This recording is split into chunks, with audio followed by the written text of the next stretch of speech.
So many people think you need to have a wheel to be fast at Gran Turismo 7. But what if I told you there's a controller player out there who regularly beats some of the fastest drivers in the world who use a wheel? Well, in today's video, we're going to take a deep dive to find out exactly how he does it, with real tips that you can start using straight away. So if you're on controller or just want to learn from the best, you're in the right place. Don't forget, leave a like on the video, or if you're new around here, subscribe for more Gran Turismo content just like this. Now let's get stuck in and find out how the hell he does it. Before we get into the interview, I need to apologise. Unfortunately, I've just listened to this back when editing and my microphone does have an echo on it. I've tried to repair it, but the audio is quite poor when I speak. Apologies, but please do bear with it. There's lots to be learned with this interview, but the audio is not to the standard that I would have liked. So apologies before you listen to this. Okay. So mystery driver who I'm about to reveal is the one and only Calster25.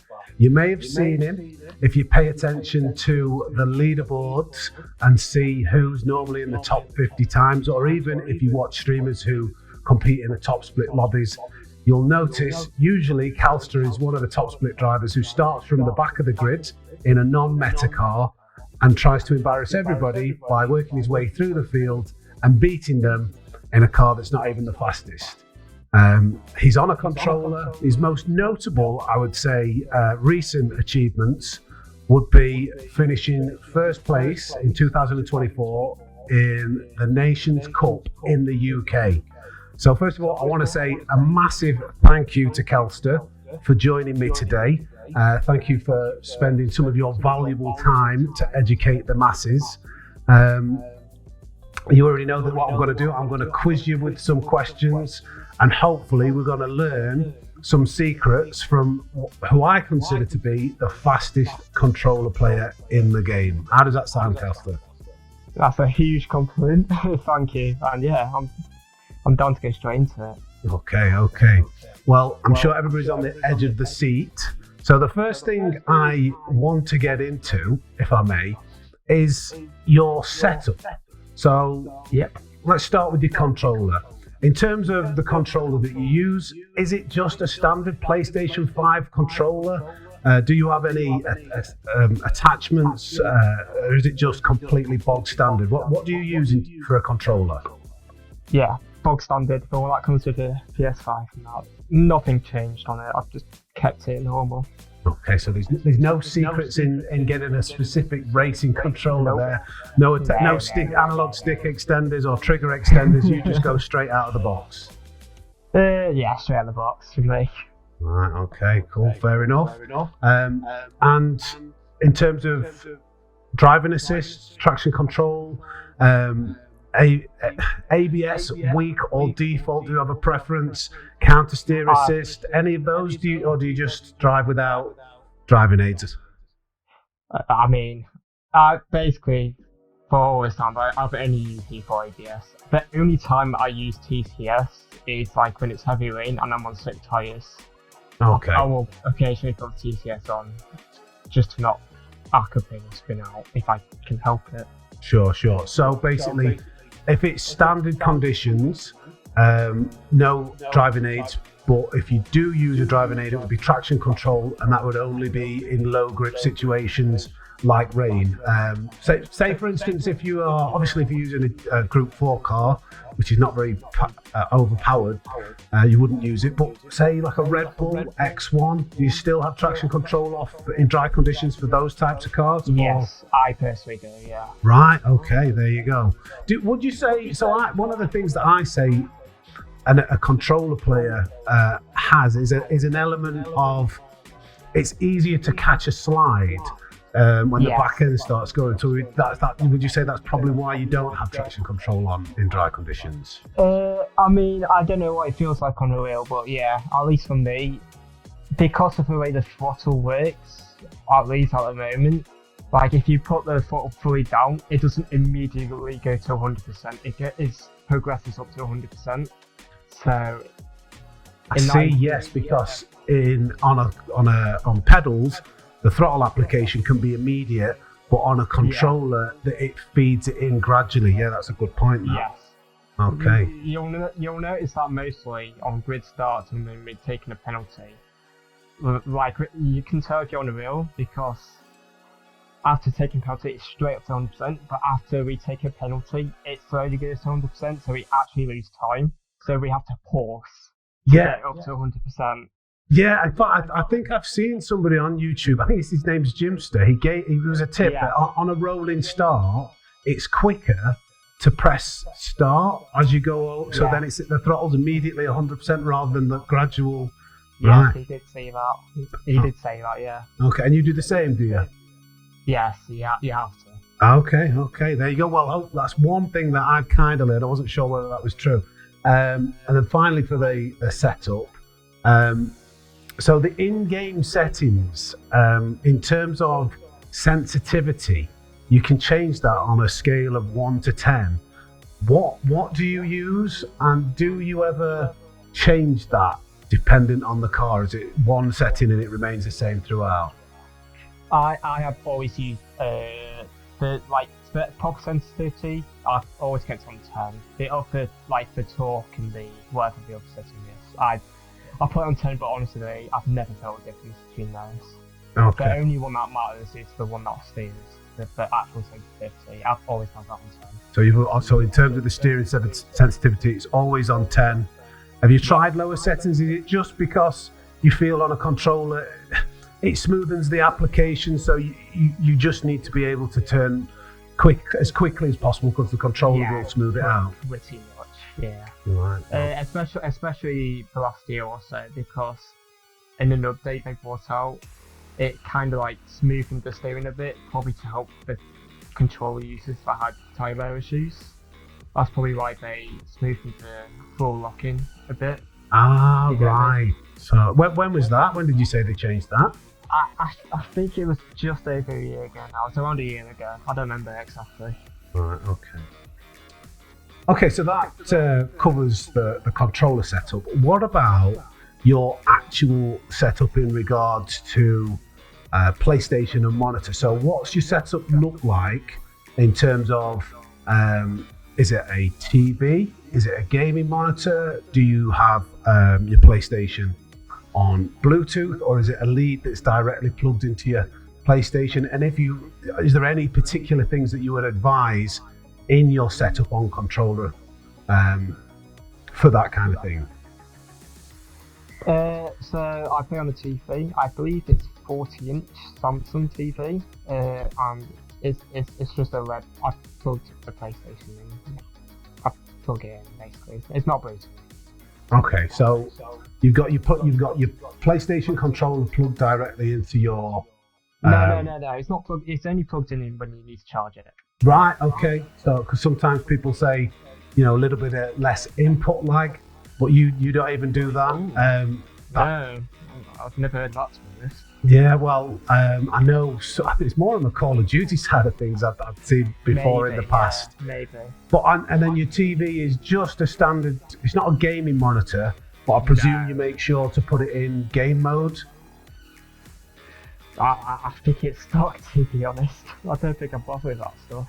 Well, okay, because the only reason I asked that is because when I was on controller before I went to wheel, I was playing on an old TV, and it wouldn't automatically switch to game mode when I put my PlayStation in, and I was really struggling to complete S10 of the original licenses. And I noticed that when I put it in gaming mode, I went to my missus' house, put it in gaming mode, it felt a lot easier, a lot more responsive. Right.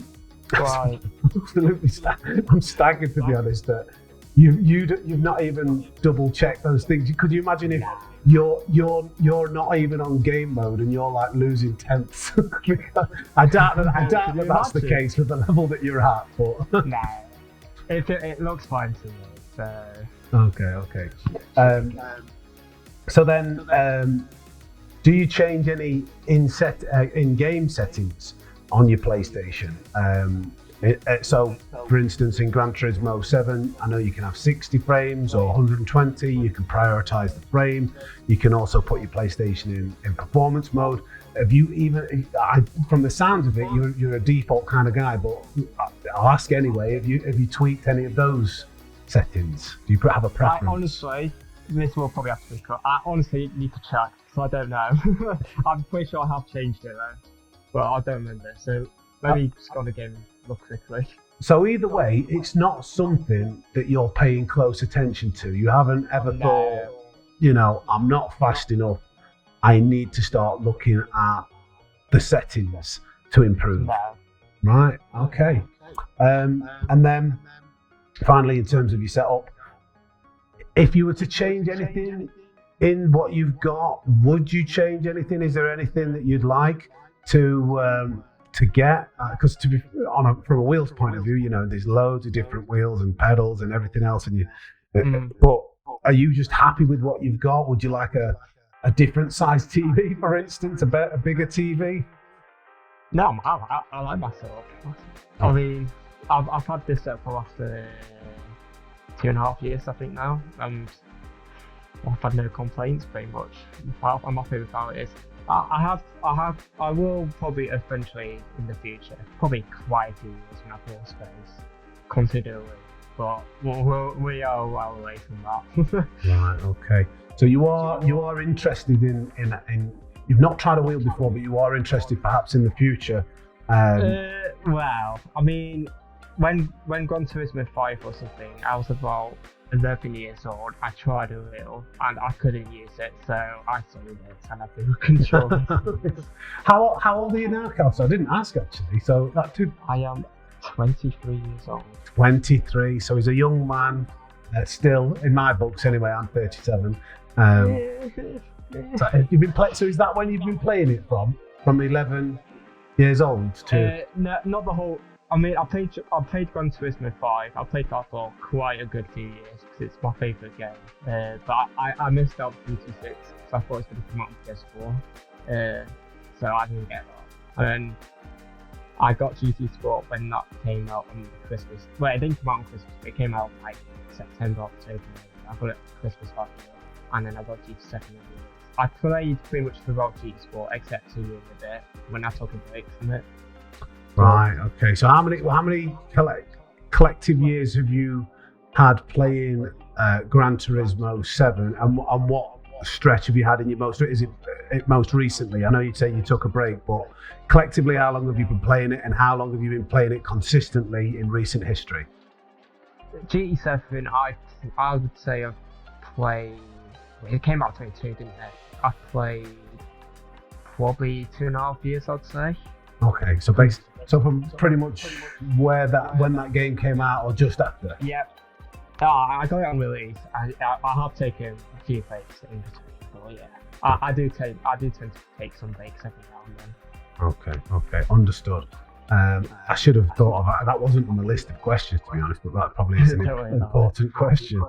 Right, now we move on to driving technique.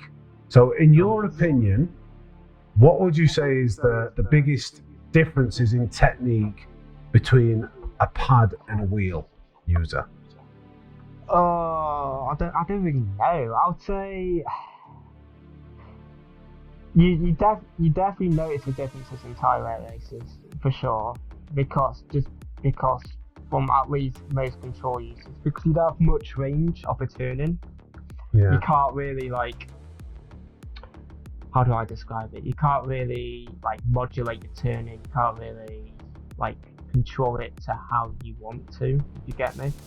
So in terms of tyre wear, you can't have that level of precision to preserve the tyres when going around corners. You can, but I'd say 99.9% struggle with that.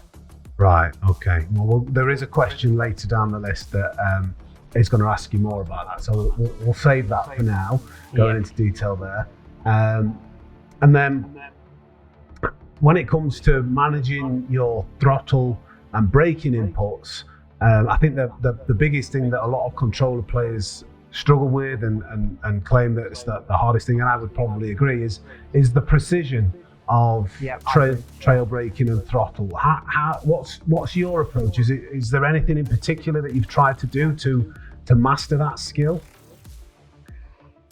Okay, I can take you back to GT Sport quickly. So when I started GT Sport, I started out using TCS that I could just like plan the throttle and get away with it. After about half a year or so, I started using TCS off, and this was back on the PS4 controller, obviously because I was on PS4. Yeah. So I just practiced getting smooth, like slowly like pushing down on my throttle and braking inputs.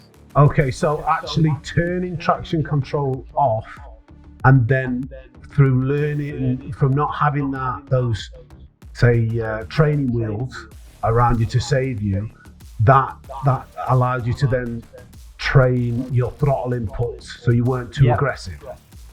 Yeah, pretty much. Okay, and what about braking? Is that something just over the years you've practiced, or is there been something that you've ever heard or seen that's explained it really well to you, and then you've adapted that? Would you say there's any tips for trail braking? Yeah, so basically when I started on GT Sport, I used to brake super early. I always used to brake 100%. I never trail braked or anything. And but when I look back on the old videos and that, I feel embarrassed just with the way I broke. When like from teach me videos and that, I'm like, oh my goodness, what am I doing? But yeah, basically over time, I learned trail braking. I'm pretty sure Sydney at one point had a trail braking video, which was very well explained in that, which I had already learned trail braking by then, but I would recommend, it's a GT Sport video, but I recommend watching that for trail braking, to be honest. It's part of the Sydney racing school thing. It basically describes like what actually happens in the braking. So like, if you put 100% braking, you have very little turning. If you have like 40% braking, but you've got 60% turning, etc. I think it's really well explained. Yeah, so it was YouTube tutorial videos, and you found at the time when Tidgney did a video, and that you just grasped it quite well from watching that video. No, I basically learned myself, but with the videos that came out later, years down the line, it helped me get better at it, I would say. Okay. And be more precise. So a combination of practice, perseverance, patience, with a level of understanding of what you're trying to do. Yeah. Okay. I agree. For anybody watching, Tidgney's done a great video on trail braking. It's probably not as good as the one that I've done, but either way. Either way, take your pick. What question were we on there? So that was smooth inputs. Okay, yeah. Right. So, would you say, and we've touched on this a little bit, would you say there's specific car and track combinations that would suit a controller player better? Would you argue, would there be any circumstance where you would say a controller player may have an advantage over a wheel user? So first part of the question, yes, there are definitely certain combinations that suit controller. I wouldn't say more than a wheel, but it suits it more than other combos. So for example, road cars is pretty good with controller usually, especially I'd say high powered road cars, because you've got you can easily catch the car compared to a wheel, at least from what I've seen. And you don't necessarily, I don't know how to explain it. It's just easier to try, I'd say. I've done both, and I found that exactly what you're saying there. It's easier to catch a slide, and that's why I can drift. I can drift very easily on a controller, but I find it very, very hard. I've never actually mastered it on a wheel. And from what I was led to believe, I think there's a layer of a tiny amount, I don't know if it's a steering inputs, but it's almost like a counter steer assist. So if the car starts sliding, when you throw the stick the other way to catch it, on a wheel you have to get the angle perfect or within the range that will catch it with your own amount of skill and precision. But on a controller, I think the game will automate that to a degree, which it has to make playing with a controller viable. So road cars, high powered, that might suit a controller driver better. What about track? Are there any tracks that you think that I love that track? That's great for controller for me.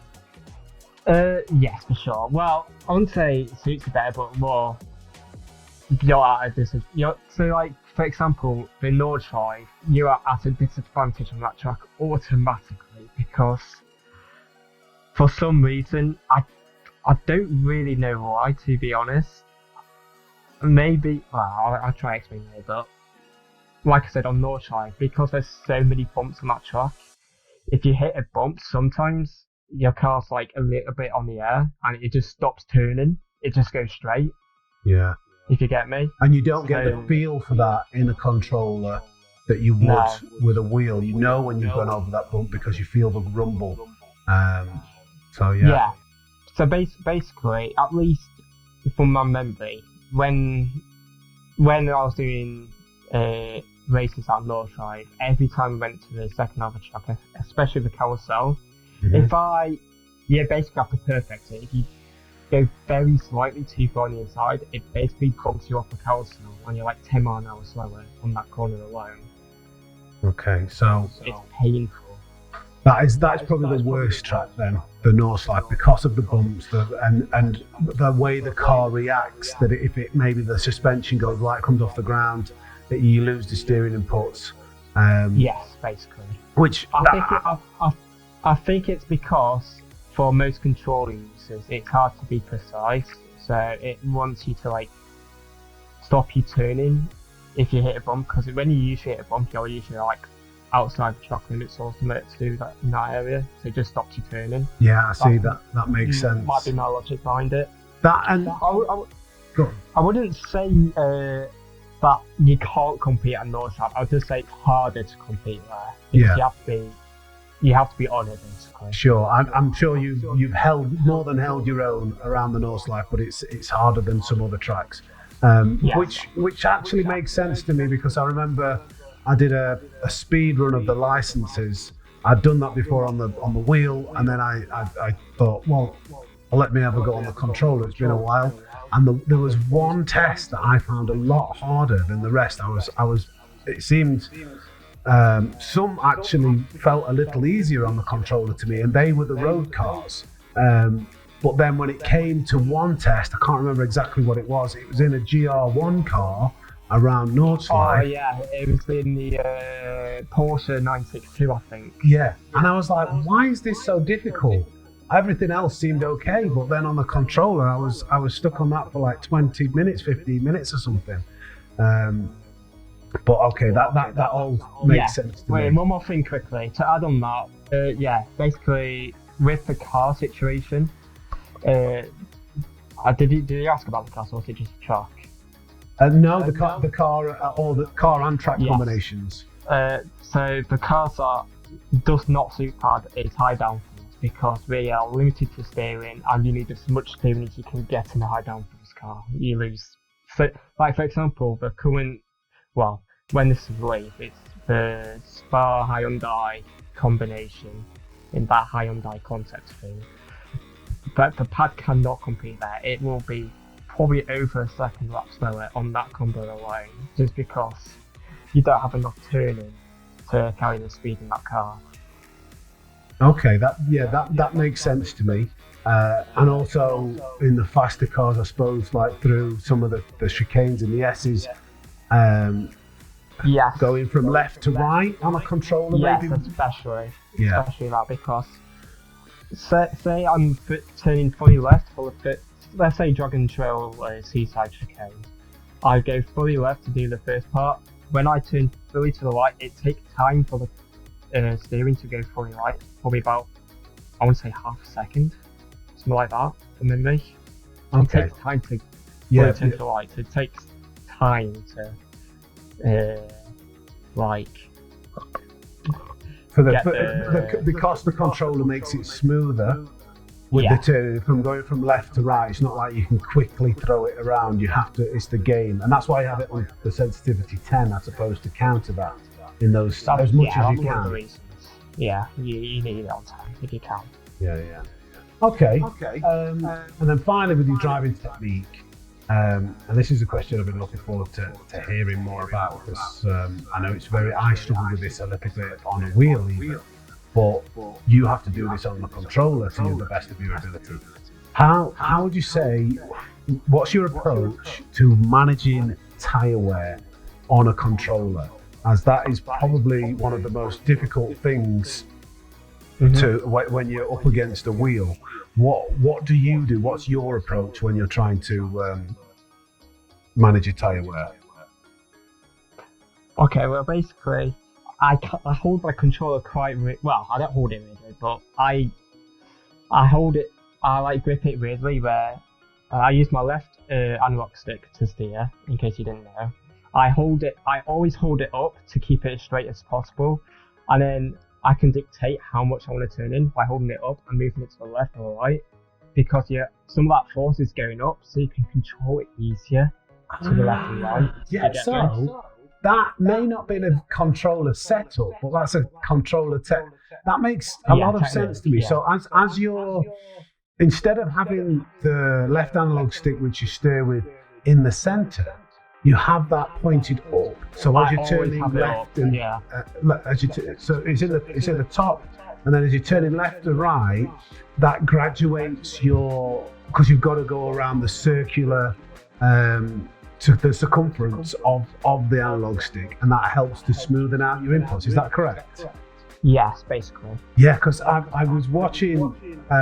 There'll be some footage that's been playing over this interview instead of staring at my ugly mug all the time of a race you did around Fuji, and I watched it myself as I recorded it, and I was looking at your steering inputs. I was like, that is super smooth. That is some serious smooth steering inputs, because normally you see people, you can tell on a controller if they're not, because it's a bit jabby. It jags left and right. Yeah, yes. I get you. You'll notice it the most on the long term 3 applicators. I barely put any steering input in just to not overheat my front left tyre over the stints. Would it be fair? Let me try and guess what it is, because I know what I try and do, and when I was watching you, it seemed like this is what you were trying to do. But by all means, say, no, Sam, you're off the mark. But it looked to me as if, particularly on turn 3, that long sweeping right-hander, you were trying to maintain the steering input to the same degree instead of overturning, and then managing that by coasting and throttle application. So not being aggressive with the throttle on the way out, feeding that in, and just letting it coast around until you get to the apex speed, and then being precise with your throttle application. Is that fair, or is that off? Yeah, pretty much. Basically, I turn as much so I can get away with before you hear the tyre screech. And yeah, it is best to try not have any throttle based input to overload the tyre. Okay, perfect. Well, you said you didn't alter any game settings, but you mentioned tyre squeal. Now, I had done a video before giving some tips, I think generically, but this was also controller drivers more so. Do you change the volume of the tyre squeal in the game so you can actually hear when that happens more easily? I don't remember if I did it. I think I have done it on this game a little bit, very little though, because I can hear it already, but I just have it turned up a slightly bit more just to. So because you can't feel the understeer, you have to hear it. Not really, no. Yeah. You can feel it a tiny bit maybe. I could probably feel it a little bit, but I would rather. I can tell if I'm overloading the tyre if I can hear it screeching a lot. Yeah. That's when I can tell I'm putting a lot of pressure into the tyres, etc. Yeah. I mean, you'll be able to tell just from the way that the car is not turning. You're sliding out to the grass. It's definitely understeering. I'm in the sand. Yes, I didn't need the sand for that. I can tell what's understeering. Yeah. But yeah, that's something that I tried. I still have that on. I still like when you're on a wheel. It's multi-layered. You get the feel. But I also have to play with my headphones on because I like the immersion to be able to get the other senses of the sound. I think that's generally for any sim racer. You don't, obviously in a real car, you feel the G-forces, you'll know when stuff's happening. So I think sound is an element that people forget about. Oh, it's huge. Yeah, it's huge. Yeah. Okay, that was interesting. So keep for the tyre management, smoothen the inputs by having it at the top when you're going around the corner, which will help smoothen out the left and right. Is there anything apart from maybe it might seem obvious, not being aggressive with the throttle? Yeah. Is there anything else that you do that's specific? It looked to me like it's not turn 3, it's maybe turn 5. Like, when you get going into the final sector and that double kind of it's like a really tight chicane. It's almost like two hairpins back to back. It looked to me like you were purposely taking a wider line to enter into that. Is that anything to do with tyre wear? Is that just the controller line that you have to take to get it to turn? No, that's just the line I prefer. I basically how I look at it is, if I'm in a tyre wear race, first of all, you find out which tyre is hurting the most, on the front side at least, and then from that, you then ask yourself what corners are the corners that are most likely going to hurt the tyres.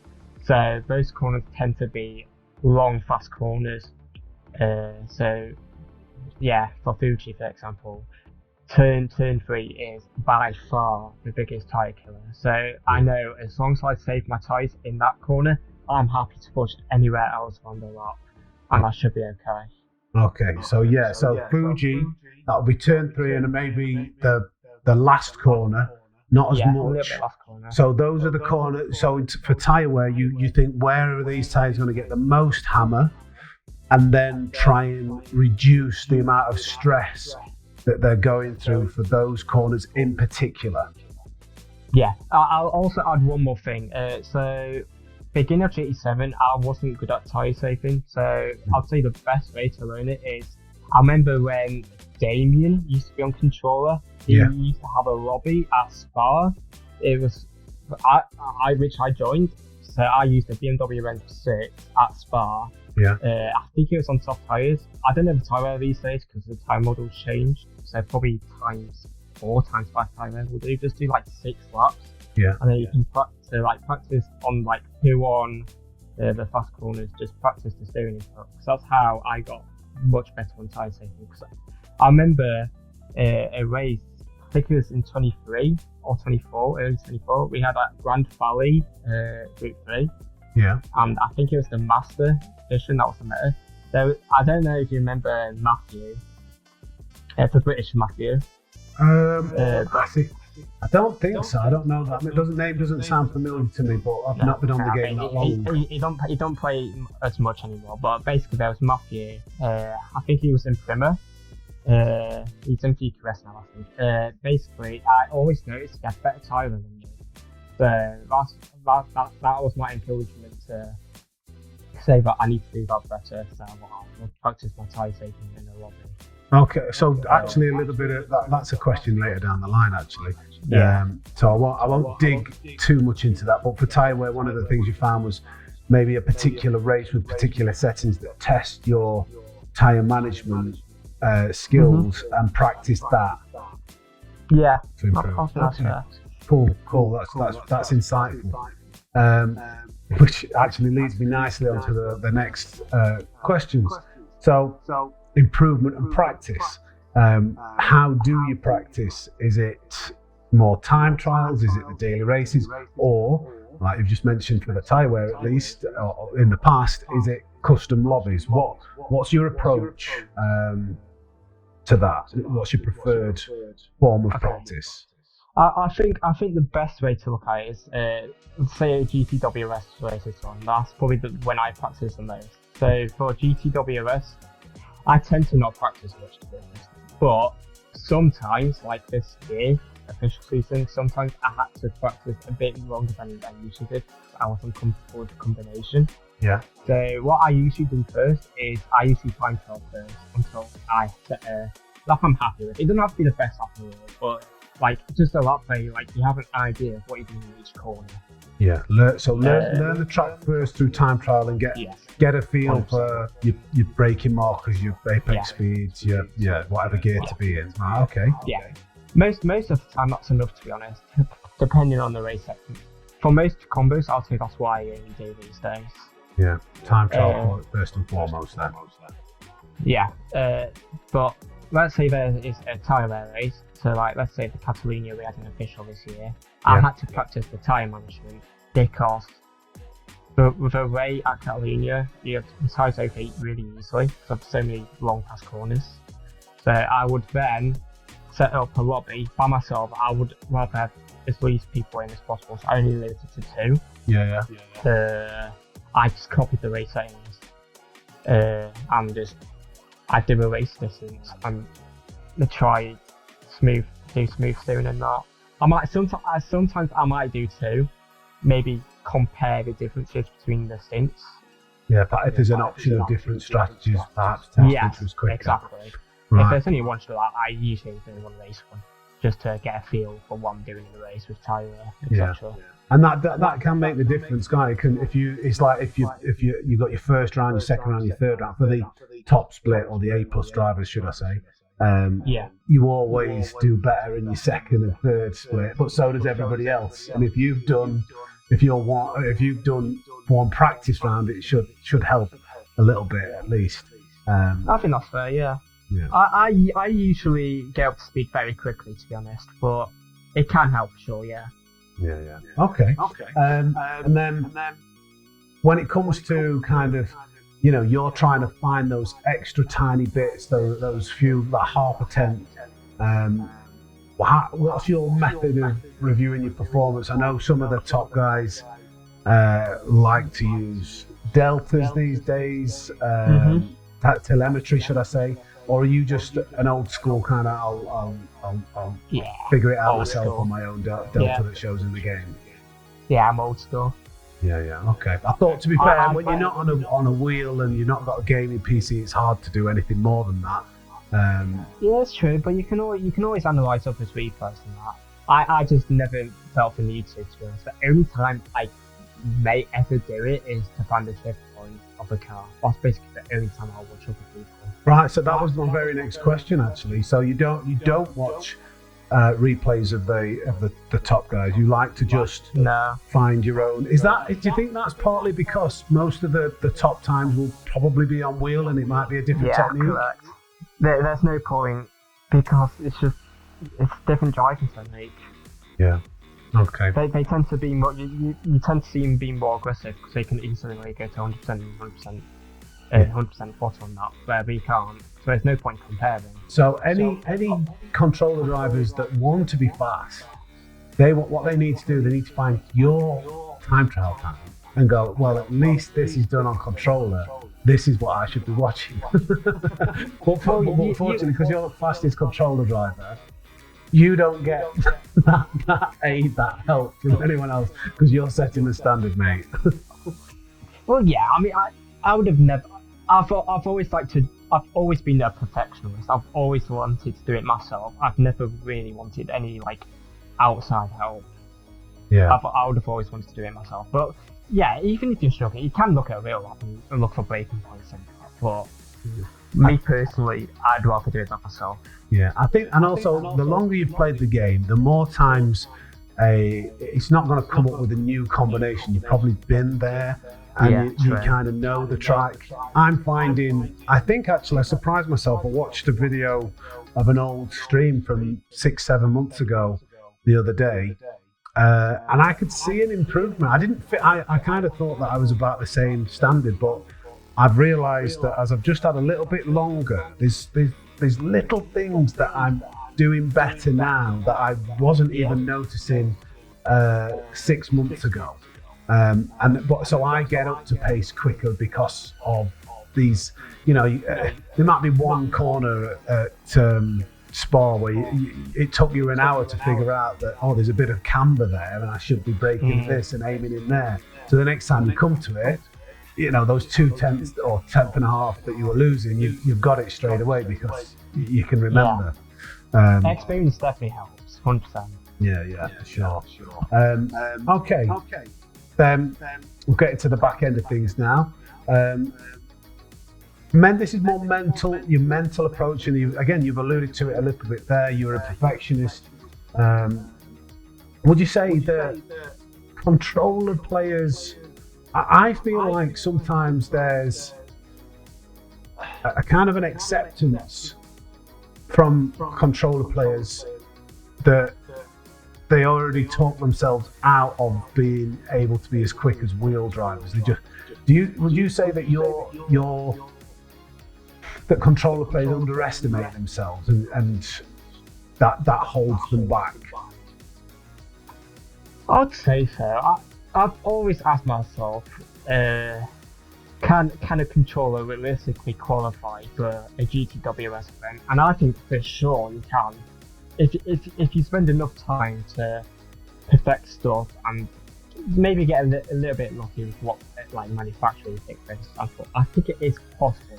You have to pretty much nail the season. It's very difficult, don't get me wrong, but I think it is possible. Well, where did you finish in the last, in your last good run of a World Series qualifying season? How far off were you from potentially qualifying in a decent season for you? Well, last Mayu season I got 26th, I think, but I was third place for Super. I think I was a good 200, 300 behind Killian, who is, I would argue, the best driver in the BRZ. I would agree with that as well. And I could have definitely practiced more for some rounds, because there were some rounds I only did 20 minutes of time trial jumped in. Yeah, it's hard though, isn't it? It's hard to get the time that's required. I was also in slightly lower lobbies, so it's easy for me to get points. So realistically, it's quite hard to compare. Yeah, but then again, how far I was really. In terms of qualifying, a controller player qualifying for the World Series now, just proportionally, the top split, the more serious drivers are usually 99 out of 100 are going to be on a wheel, or maybe 95 out of 100. So that's probably something. And because you do need a little bit of luck for somebody not to hit you or you to get involved in a racing incident. So there's these things. But mentally, you don't see any reason why you can't. So you just think it's a matter of time, effort, and practice to be able to potentially achieve that. Well, for me personally, mentality-wise, I don't take the game too seriously. I've always just played for fun. But I'd say if I was to properly commit to the season, I reckon it is possible I could do it. It would be very difficult though, which is why I don't tend to try. I don't like to use the word try hard, but I don't tend to put all my effort into a season. I know what you mean, mate. So, that's what burns me out. I think what I'm digging at here though is you've got that self-belief. You may not have the time available or the enthusiasm to, let's be honest, probably the guys who are trying to qualify are spending a good maybe 6-8 hours, could potentially 4 to 8 hours a day, I would say, in the lead up, just practicing. But you've got the belief that there's no reason that if you didn't apply yourself like that you couldn't potentially do it. No, I agree. I think it's definitely possible. Yeah, I think that's a consistent theme. I have a similar mindset. I think, why not? If I did that, why wouldn't I be able to do that? But I'm not, I've maybe with different things, maybe not sim racing, but I've done other things. Yeah, I get it. Well. Okay, so what do you think it is that makes you quicker than other controller drivers? If you had to kind of, from what you see, other controller drivers, what would you guess at that it is that gives you the edge over other controller drivers? I think first of all, it's definitely experience because I played so long compared to probably most others. But I'd say my qualifying pace, I wouldn't say is the best for controller players. It's up there, but I wouldn't say I'm the fastest on pure pace in time trial. But I'd say I'm definitely the most smoothest. So like over a race distance, I tend to be very consistent. I tend to have very good time management, very good race management, etc. I can read races very well. Right, so racecraft, obviously skill that you've gained over the years of playing it and the laps that you've run, but then the consistency, with the smooth inputs, they're probably like those are the main points. Yeah, I think so. Okay, brilliant. Right, well, I think we've covered the mental, the mindset there of this. And then finally, a couple of quickfire questions. If you had to choose, what would you choose as your favourite car in Gran Turismo 7 to race? Well, definitely Group 3, but out of the Group 3 cars, because I really like to use math, I have always had a soft spot for the Jag F-Type, especially. I love that car. The Jaguar F-Type, there you have it, folks. I love the way it sounds, I love the way it actually feels really nice on controller, except on the bumps. But except the bumps, it feels amazing. I love that car. So you like it, you like the feel of it on control, but there's no is there any particular nostalgia that is something that you've done in that car, or is it just you've done a lot of laps in it and you kind of have an affinity with it? No, I'd say nostalgia wise, it's definitely Huracan, because before the Max Power picked Porsche thing, it was me and Lamborghini. It was the only thing I ever drove from most of G Sport. So definitely got a soft spot for that car. But I'll say these days, I prefer driving FR cars these days. I don't know why. It's probably because it's hard. Not harder, but like you have to be more precise with the throttle on that. It just suits my driving style better these days. Yeah, I think maybe that's something that the longer you've been playing the game, I think MR cars are easier to drive, but I get more satisfaction. I would say one of my favourite cars to drive is the M6 around Suzuka. Yeah, for sure. And I love you get that slip angle with the power when you're riding that hard. It's not quite a drift, but you're getting that rotation it's like a under full power. like steaming and that. I get what you mean. Yeah, I love that. I love that feeling. Yeah. Great feeling. Okay, and then what would your least favourite track on to drive on Gran Turismo 7? Lago Maggiore, 100%. Lego Maggiore. Is that because it's harder on controller, or it's just done it too much? It's just the one bank controller. Oh, that's it. I hate that corner with a passion. I nail it, and I still lose 2-3 attempts every time. I don't get it. It's maybe that's just a controller nerf. Like that's one way you're held back potentially. You need controller sensitivity 12 for that corner. Maybe I don't know if 20 would be enough. And then finally, to wrap things up, if you were to give one tip to every controller player out there, what would you say that the one tip would be that they should all know? This is a tough one, I suppose, to pick. Yeah, I'll give 2 tips. I've already mentioned them, but I'll say the 2 main tips for me is put a lot of the time into time trial, because if the further up you start, the less chaos you'll probably encounter, and you'll also, that's probably the best way to learn combinations, is through time trial. And I'll say second of all, test it on any track you want. I'll say the best track to test this on is Watkins Glen and Spa, but definitely practice tyre saving, because it saves you so many seconds over a race distance, and you're less likely to make mistakes. I'd say that is probably even more important than the first tip, I'd say. Yeah, It's definitely time management.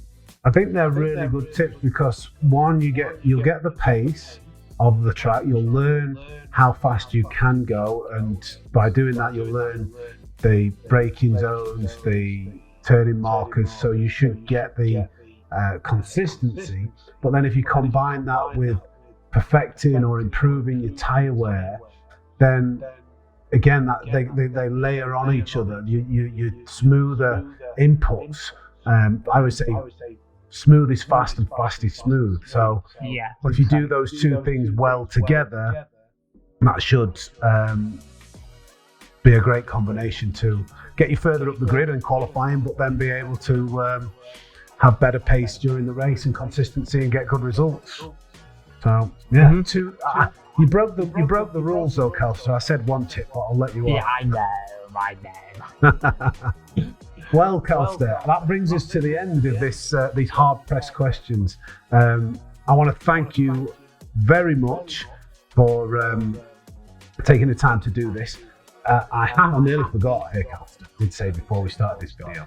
I need to mention also that Calster has a YouTube channel and he shares the occasional video on there. So I will be posting a link to his channel in the description of this video. So do me a massive favour, head over there and subscribe to Calster and check out how good he is. And next time you see that name on the leaderboards, just know that was done on controller. And there we have it. Thank you very much, Calster. Do you want to say anything before we end the interview there? Thanks for having me. Keep practicing and just have fun. That's the main thing. It's all about fun. That's very good points. Well, thank you very much, Calster. We're going to close things down there. Just want to say another massive thank you for Calster for coming onto the channel and sharing what makes him so quick. I hope you picked up a few tips. I know I did. If you found this video helpful, remember, hit the like button and let me know in the comments if you want to see more videos like this. And of course, subscribe so you don't miss the next one. Thanks for watching, and I'll catch you in the next one.